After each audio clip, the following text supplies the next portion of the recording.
Assalamualaikum. Saya Ayu Syamil Nisa dari DEC TKC. Ingin menerangkan tentang liberalism. Liberalism ialah falsafah yang meletakkan kebebasan individu sebagai nilai politik yang tertinggi.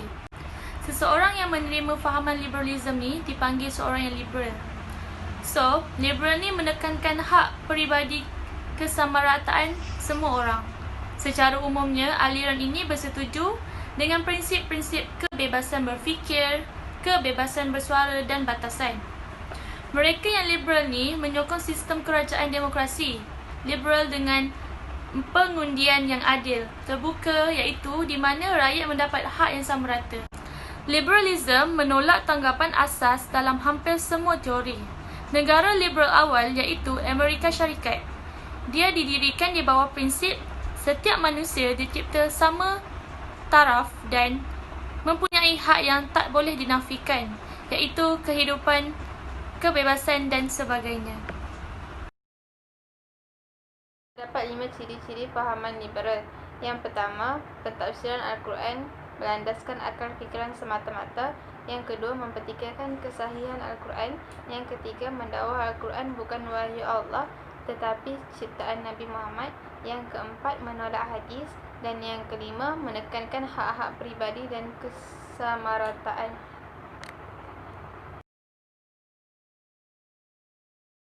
Okey, antara fahaman-fahaman yang didapati menyeleweng dari aspek akidah ialah menganggap semua agama adalah sama tarafnya. Akal manusia sebagai wahyu, mengikut logik akal manusia. Meragui ketulinan Al-Quran. Okey, dari segi syariah pula, mempertikaikan pentafsiran Al-Quran, mengesah tafsiran baru konsep ibadat iaitu membuka dan membebaskan tafsiran Al-Quran, mempertikaikan kriteria dan akhlak kenabian, sikap-sikap terhadap ilmu Islam iaitu buatan manusia bukan ilham daripada Tuhan. Sikap terhadap hukum, tujuan hukum bukan bentuk hukum. Hukum-hukum atau isu yang dipertikai fahaman liberal. Yang pertama, hukum menutup aurat dikatakan bahawa menutup aurat bukan yang kita fahami, tetapi menutup minda daripada unsur-unsur yang merosakkan umpamanya. Hal ini dapat dilihat bagaimana golongan ini cuma menyesuaikan agama dengan kehidupan moden, sehingga mereka tidak mengambil kira mana kewajipan serta keperluan. Kes murtad Lina Joy di mana ada golongan beragama Islam kononnya menyokong tindakan Lina Joy yang memohon dibuang agama dalam kad pengenalan. Hal ini dapat dilihat bagaimana golongan ini bersendirian bahawa agama itu hal individu seterusnya akan menimbulkan pelbagai salah faham terhadap masyarakat Islam lain. Yang kedua, isu pelaksanaan hudud di mana ada golongan ini yang menolak hudud. Isu hudud ini isu kebolehupayaan kita untuk melaksanakannya, dan kita sebagai umat Islam tidak perlu timbul terima atau tidak terima. Hal ini berlaku kerana golongan ini bimbang pelaksanaan hudud akan mengganggu hal asasi individu lain.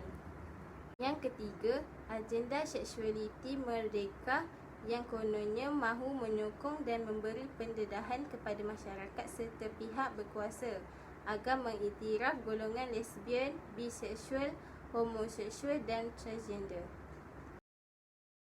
Kebaikan pertama, menubuhkan inisiatif dan kreasi masyarakat dalam mengatur kegiatan ekonomi. Masyarakat tidak perlu menunggu komando daripada pemerintah. Kedua, setiap individu bebas untuk memiliki sumber-sumber daya produksi. Hal ini mendorong partisipasi masyarakat dalam perekonomian. Dan yang ketiga, timbul persaingan dengan maju kerana kegiatan ekonomi sepenuhnya diserahkan kepada masyarakat.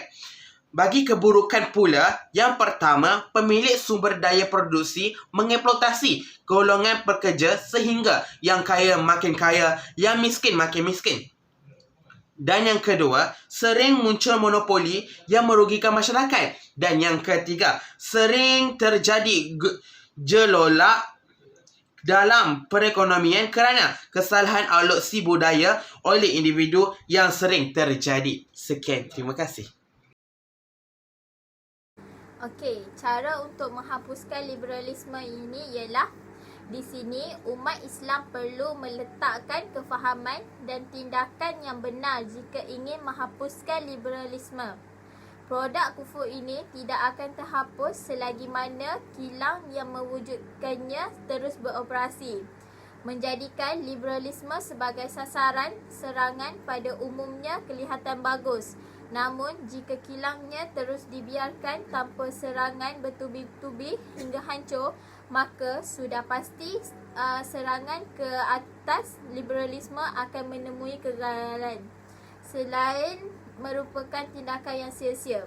Ringkasannya, tidak mungkin untuk menghapus liberalisme tanpa menghapuskan demokrasi. Ingatlah bahawa demokrasi merupakan sistem kufur yang berasal dari barat yang menafikan hak Allah sebagai al-musyarri, iaitu pembuat hukum, dan memberikan hak tersebut kepada manusia. Justeru, haram untuk umat Islam mengambil demokrasi, menerapkannya dan menyebarluaskannya.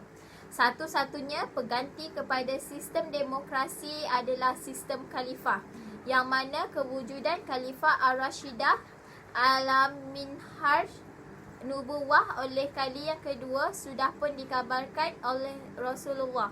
Kita hanya perlu berusaha untuk merealisasikannya. Kesimpulannya, umat Islam pada masa dahulu dan kini sentiasa menjadi polemik yang berterusan. Tidak dinafikan bahawa umat Islam sedang bertungkus lumus untuk mencapai kemajuan yang material, dan dalam pada masa yang sama berusaha untuk menjadikan umat Islam yang berkualiti dan dari aspek akidah dan keimanan. Namun cabaran yang cuma menggugat dan menggunakan acuan yang diprojekkan kepada Islam adalah cabaran yang paling berbahaya dan genting sekali.